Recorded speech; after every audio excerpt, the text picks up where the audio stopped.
How do I change my 4-digit MPIN on GCash?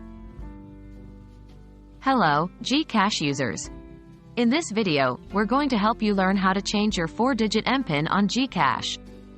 Your MPIN is your mobile personal identification number, a password that you use to authenticate transactions on the GCash app.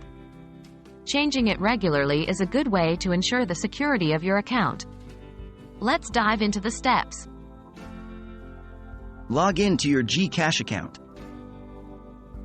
The first step is to log in to your GCash account on your mobile device. Open your GCash app and enter your current MPIN to access your account. Remember to keep your MPIN confidential at all times. Accessing the settings menu. Once you're logged in, locate the menu icon, which is usually at the top corner of your screen.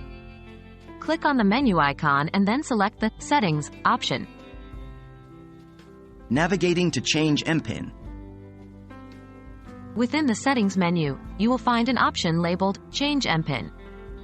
This is where you'll be able to input a new MPIN. Click on it to proceed. Entering your new MPIN. You'll be prompted to enter your current MPIN once more for security verification. After that, you'll be asked to input your new 4-digit MPIN.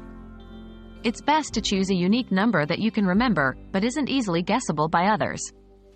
After entering your new MPIN, you'll be asked to confirm it by entering it once again. Be sure to remember your new MPIN, as you'll need it to log in and confirm transactions on GCash in the future. And that's it. You've successfully changed your GCash MPIN. Make sure to keep your new MPIN safe and secure. Changing your MPIN regularly is a good practice to keep your account safe. If you found this guide helpful, don't forget to like, share, and subscribe for more handy guides. Happy GCashing!